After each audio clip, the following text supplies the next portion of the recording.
Fight, where we break down all things boxing domestically and internationally. Rob Shife's my name. The panel joining me today, straight from his spiritual awakening in Byron Bay, we have Ben Sava from the Australian Boxing Academy. Straight off the slab is our resident concreter, Jade, the Matador Mitchell, and as always, the gorgeous Nadal Skinny Hussein. June 15th at Nissan Arena, D&L Events are bringing us a heavyweight fight. One that they're calling the biggest Australian heavyweight fight in 100 years between Justice Hooney and Joe Goodall.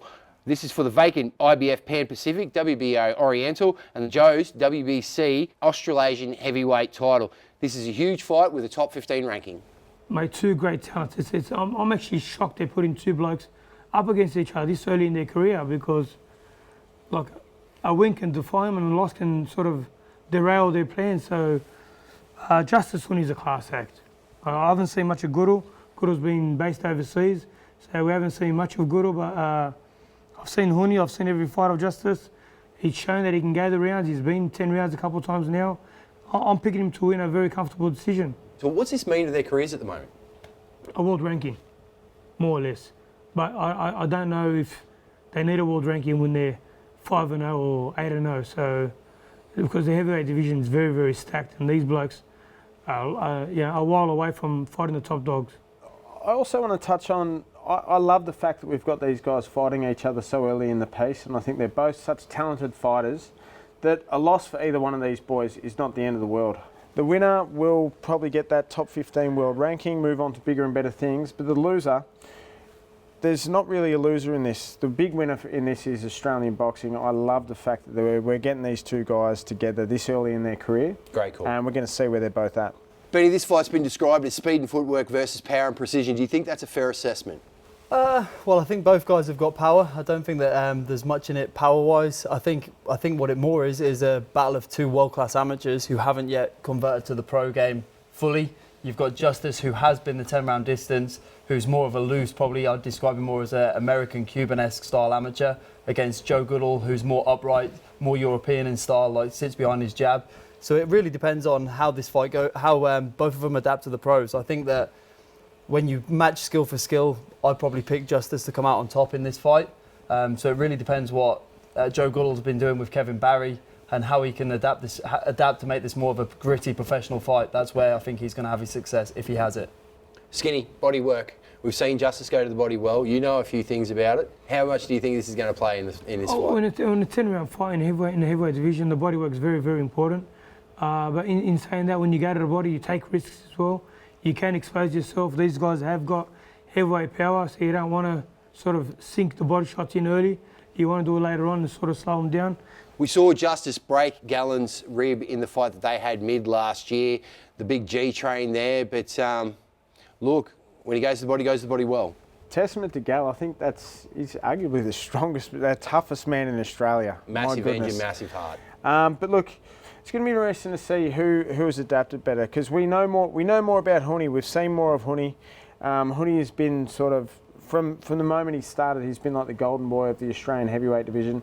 He's a special talent. I think Joe has more to prove in this. He's a bigger man. He's the bigger man. It's going to be good to see if he can actually impose that and really make it that tough, gritty, professional fight. I think they're both incredible boxers. They're both incredible talents. I think Justice is a very loose and fluid boxer. His head movement's good. His punch variety is good. I think Joe Goodall, I haven't seen too much of him as a professional, but in the amateurs, he had a great jab. He was good at measuring distance, good at range. So it really depends on who can make a big change in this fight. I think if the fight goes where they both box like amateurs, I think that Justice gets the nod. I think it will probably go the distance. The problem that Joe faces is that we know Justice can do it for 10 rounds. He can box that loose amateur style for 10 rounds with no issues. So Joe has to find a way to make this fight close range and gritty. Well, Kevin Barry's a very decorated trainer. Like, he's done a great job with David Tua and of Curran and Joe Parker. But like I said, Kevin Barry's not going to, mate, they're taking this fight serious. They're going to give him the best sparring. Joe's camp's probably better, arguably probably better at camp, but I'm just leaning towards Justice based on that draw in the record of Joe. That's all. Obviously, talking about Christian Zoy there, Joe getting the draw and then beating him 2 fights later. Yeah, he did. He rectified that loss, but Look, styles make fights. Soy's an extremely tough fighter, but Hooney did it a lot easier. Hooney did it a lot easier than Joe, stylistically. I know Joe's probably the bigger puncher. There's no doubt about it. And as Skinny said, the camp that he's had now as well has been great over there with Kevin Barry.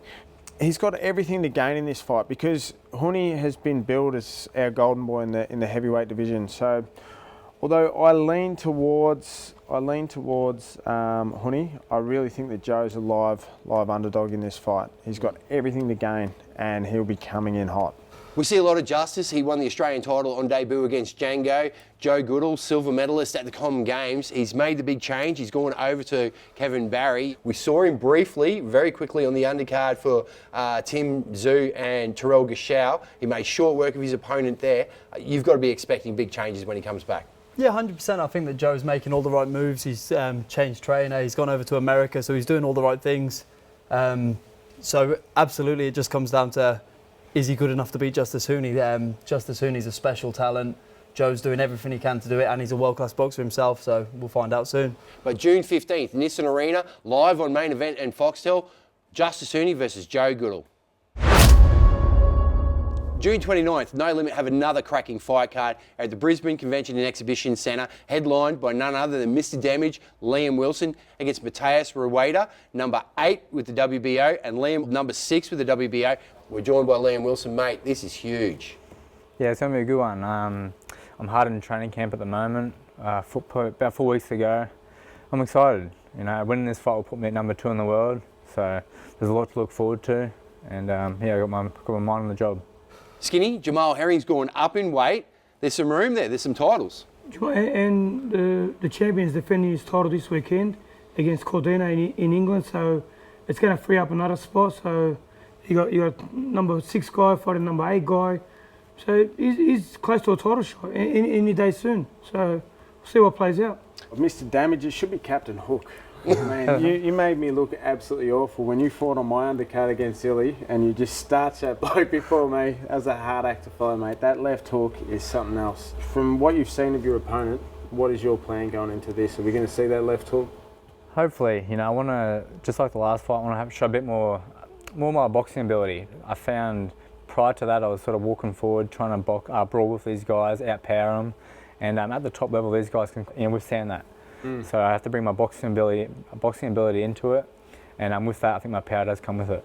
Benny, there was some concerns over the first fight with Joe Norne with the immediate rematch. He's answered all those concerns now. Another big step up for him, big record with Mateo Ruiz. Yeah, well, the mark of a man is what you do after a loss, and Liam really showed what he's made of. A lot of people, myself included, thought it was almost madness to go straight back into a rematch after that loss. But he proved us all wrong. He showed what he's made of. So I'm expecting big things. I think Liam can really go all the way. I think I've flushed out that whole past, you know, the bad experience I had with that first fight. But it was a lot to overcome. You know, the preparation was a big thing. Taking the rematch on, and just the preparation in itself was crazy because I had my mind in so many different avenues of if I lost, what would happen? Where would I go after it? Could I come back? Yeah, where would my boxing career be? What would my kids think? What would my family think? And yeah, I just had to I did it for my reputation as well. That's the reason I took the fight. I want to show that they do have a world champion on their hands, being me, but I had to prove it, and I wanted to take the rematch straight away. And I wanted to fight him before anyone else got to beat him. Mate, you are moving forward. Skinny, what do you want to see out of him in this fight? But I want to see him box a bit more. I don't want to see him get hit as much. He doesn't have to show that he's tough. You know, like at that level, you don't want to take punches. You don't need to take punches. So hopefully he'll settle down on his punches. He'll start improving from there. Liam, it must feel pretty good having the support of No Limit. Yeah, no, it's good. And even with the rematch with Joe Norne, they didn't have to put that on or, you know, go ahead with that. So, you know, it shows that my team believes in me, my promoter does, and, you know, I feel very grateful for that. Mate, the disrespect your opponent showed by not making weight, and actually not making weight by half a stone or half a pound. He didn't make weight by a whole stone. He was 5 kgs heavier, and you still took the fight on. A lot of people probably advised you not to fight on. So, what did you take from that? It was bizarre because to be that heavy coming in, I thought was just strange. I don't know what the reason could have been, whether it was under-prepped or whatever reason he had going on his side. But all I know is I prepared for the guy that knocked me out 8 months prior to that. No limit testing, Liam, but also Paulo Akuzo fighting Rob Berridge. They've put the boys in the deep end, Jade. Absolutely, No Limit test their fighters, fight in, fight out, and you just got to look at the steep progression that Liam's had, and it's going to be no different with Paulo Akuzo. 6 fights, this man wants to be champion of the world. Look, he's a special talent, and Robert Berridge is really going to show us where Paulo's at. Yeah, at this stage of his career, I think Robert Berridge is more of a gatekeeper, but he's still got some ambition left there, and he's a massive test for somebody having their second professional fight. So you have to respect Akuzo for taking that fight. It says a lot about where he's planning on taking the sport, but I do expect him to win this fight. Justin Hodges, a late addition to the card skin. He's fighting, hopefully, Barry Hall. You were there for Barry Hall's last hit out. What can you make from this one? I don't know, does Barry Hall still want to fight? Has Barry Hall got it in him? Because that last fight, I don't think he should be in the ring. He's 40 odd years old. He's been out of the ring for that long. Then he came back and I think he beats Hodges, that's to say the truth. Look, we're all looking forward to this fight. June 29th, Liam Wilson versus Mateo Ruiz. Paulo Akuzo versus Rob Berridge. Brisbane Convention and Exhibition Centre. Justin Hodges, possibly against Barry Hall, live on Fox Sports.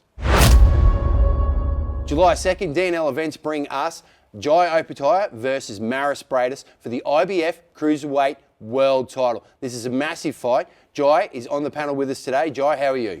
I'm good, thanks boys. Thanks for having me. Skinny, it's a very interesting cruiserweight division at the moment. WBA has Arsene Gillamirian, the WBC has Ilunga Makabu, and the WBO has Lawrence Okoli. Jai has to get past Maris Bradis first on July 2nd, but how's he stack up with names like this? Honestly, we haven't seen Jai out of second gear as of yet. He hasn't lost the round, he's been very comfortable in his fights. These are big tests for him. They're 50-50 fights. Jai is definitely world class. He, at the highest level in the amateurs, in the pros, he's done nothing wrong. He's won every fight, he's won every round, to be completely honest, and completely dominated. So Bradis is going to be a great test, and from there we'll see what's to come.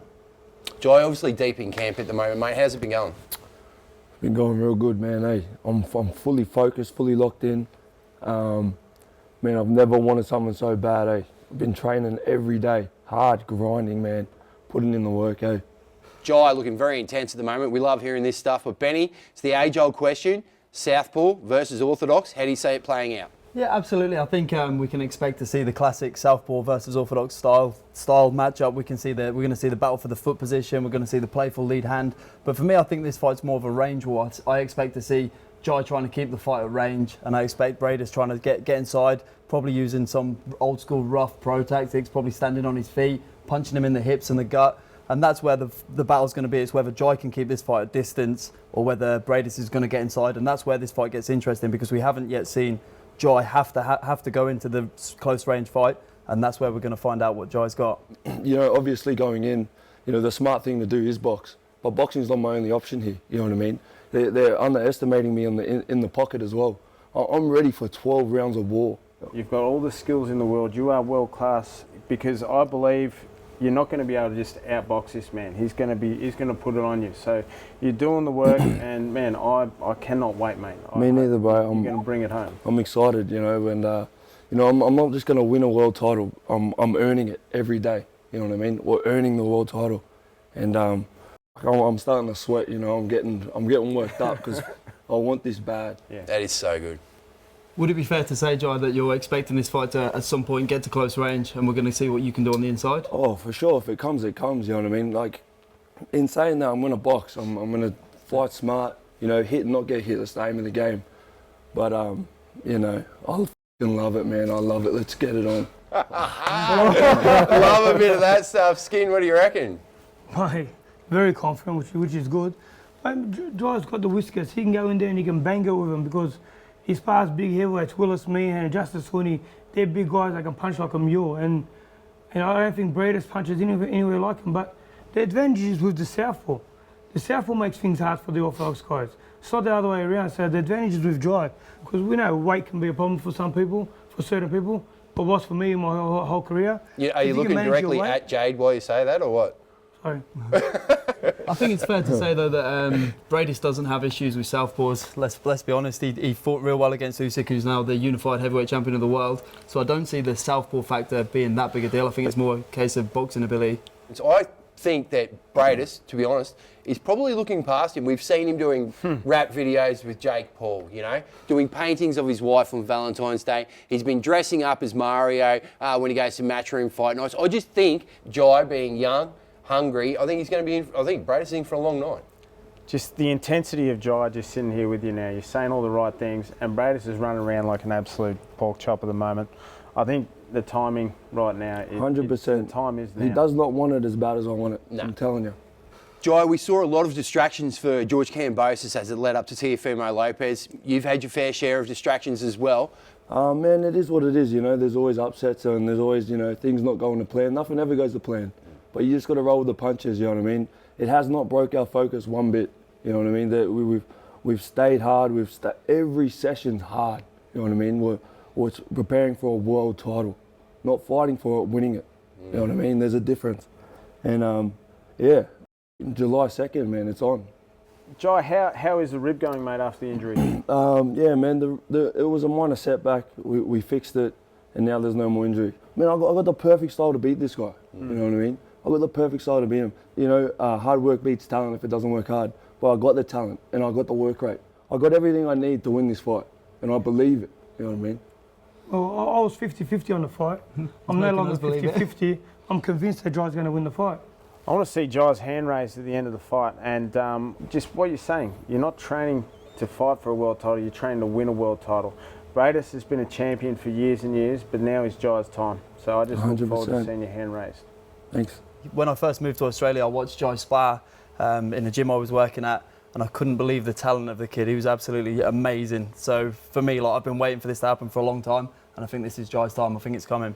Jai, a lot of good comments coming from the panel, mate. How's it feel when you hear that? It feels good, man, you know. It feels good to have my countrymen backing me, and, you know, I'm not just saying this stuff from the show. I believe it, and I've been working hard for it, you know what I mean? I've been putting in the work, and that's why I feel confident saying this stuff. July 2nd, Gold Coast Convention and Exhibition Centre, D&L events, live on Main Event in KO, Jai Opetaia versus Maris Bradis for the IBF Cruiserweight World title. Jai, thanks very much for being on the show. Thanks for having me, boys. Cheers. I will say, just been added to that card too is the return of the head splitter, Isaac Hardman, Bo Hardis. Great fight. That card's absolutely stacked, top to bottom. So looking forward to it. And looking forward to seeing the head splitter back splitting heads again. Skinny, what do you expect from Isaac Hardman coming back after that loss to Zarafa? The way he lost to Zarafa and the way that the whole build up to that fight, sort of, it's got to take a bit out of him. It's got to sort of bust his ego a little bit. But I'm confident. Hardman is a gentleman. He's a professional. I think he'll come back. I think he's got a safe fight this time. Smart move, taking him back a couple of steps. The Canberra boy, Bo Hardis. Yeah, absolutely. I think that Hardman just needs to take it down a notch, focus on his defence. That was his flaw in the last fight. I think he underestimated Zarafa. He underestimated Zarafa's power, and I think he needs to go back, reassess. I think he's, like as Skinny said, he's a professional. He's going to do exactly that. He'll be working on these flaws, fixing the mistakes that he made against Zarafa, and I think we'll see a new Isaac Hardman this time round. From there, Skinny, our internationals are doing really well. Some great Australian talent out there. Tim Tszyu, obviously at the top of the pack there. Both hands have been operated on, but what can you expect out of him by the end of the year? Oh, we don't know. He's in a very strong division. Like, I don't know, the champion fights once a year, so it's hard to get a title shot unless you sit on the sideline. But Tim's an active guy. Tim likes to fight 2-3 times a year. So I like to see him have maybe 1 or 2 more fights before he fights the guys like Charlo. But Australian boxing is healthy at the moment. We've got the Maloney boys. We've got Ebony Bridges, who just won a world title. We've got Dempsey McKean, signed to Matchroom. He's mixing it with the heavyweights. So Australian boxing is like on fire. The best it's ever been for years. Who do you want to see him fight? Would you want to see him fight Liam Beefy Smith first? Liam Beefy Smith, yeah. Maybe Fonduno, maybe it's a sort of pick and fight. I like him in a pick and fight. I know he got tested. Or did he really get tested? He got dropped in the first round and sort of mauled the bloke for the next 9 rounds. So Beefy is a different guy. He's a former world champion. He's a bloke that's been in the depths. He's been character tested. I think it's a good fight for Tim. Yeah, the beefy fight. I like the beefy fight the most. Like Skinny said, he's been there, he's tested, he's a former champion of the world, and I think that's the perfect step for him to make a run at Charlo. Or even you've got Tony Harrison there as well. There was talk getting Tony out here to Australia. He was more than happy to come here to Australia. Fundora. Tough fight. That guy's huge. That's cheating. How the hell does that man make junior middle? Like it just makes no sense. Must have hollow legs, like Liam Wilson, who we had on earlier. But look, I think Beefy or Tony Harrison. I'd love to see those fights for Tim Tszyu before he makes a run at Charlo. Yep, I think you guys have just hit the nail on the head. I think Liam Smith's probably the best fight. He's a big name in Britain, so whether it's in England or Australia, that's a huge fight. I personally would try and stay away from Fundora. I'm not saying that Tim can't win that fight. It's a tough fight. I'd say it's the toughest fight up there for him, but Tim likes the challenge, so we'll have to see what he does. Skinny, a name that we have to mention as well in the heavyweight division, Dempsey McKean, made his way back overseas. I think they're sort of taking it slow with Dempsey McKean because he's a former kickboxer. He hasn't fought at the highest level. So Dempsey's a bit different. You sort of can't move him to the top 10 right now. He is world ranked, so and like I said, the heavyweight division is pretty locked in right now. The top 5 are obviously the best of the bunch. So I think you just sort of move slowly with Dempsey and hopefully he can get himself into a title shot. We saw Dempsey in with camp with Dillian White. Yeah, look, great experience for the big guy. I'm agreeing with Skinny more than I've ever agreed with him before today on today's episode. But look, that's the work that he needs because, as Skinny said, he's not quite ready for those top guys just yet. There's no need to rush him along. He is world rated. Who knows what's going to happen with the titles? They're all held up right now by Usyk fighting the war in Ukraine. The WBC is vacant. So there's going to be a lot of movement in the heavyweight division. So there's no rush for Dempsey, but if he can be getting that work in with guys like Dillian White and fighters alike, that's going to be great for Dempsey. Ebony Bridges and her rise, getting the IBF Bantamweight World title. Mitchell's there at WBA. Shannon O'Connell obviously wants a crack at that title. What can you see happening for Ebony at the end of the year? Well, I think Eddie Hearn's probably going to try and avoid them 2 fights, but I don't think Ebony Bridges wants to. I think Ebony Bridges is somebody who wants to challenge herself. She's achieved the world title now. I think she wants to see if she can go and win the other ones as well. So we'll have to see whether Eddie gets his way and probably gives her a voluntary next, or whether she's going to go for a big title fight or back here in Australia against Shannon O'Connell. That'd be an amazing fight. I know that everyone in Australia would love to see that. Yeah, massive fight, the girls. We put on a great show. We know there's no love lost between the two of them. I'm sure that the team are willing to travel with Shannon. She's fought overseas on her own without trainers, paying for her own way to get over there. So we know she's going to want that fight. But Ebony's just a courageous woman. She just fights. She's all heart. Technically, Shannon's a better fighter, and it'll be a hard fight for Ebony to make a defence against Shannon. But I'll stay away from Shannon for now. Maybe go back to England, make some money, fight a person that you can beat and try to defend your title. Try to unify the title. Because the girls' division, they're very active. Those titles are getting switched over very quickly.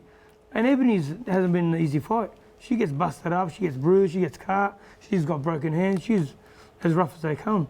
Women's boxing, especially in Australia, is on fire right now. And once again, agreeing with, as much as I don't like to agree with Skinny, her rise through boxing has been nothing short of super impressive. I'd be happy to see her get a voluntary defence, but for my own personal, being completely selfish, I'd love to see Ebony and Shannon square off. That would just be an absolute barn burner. What a fight.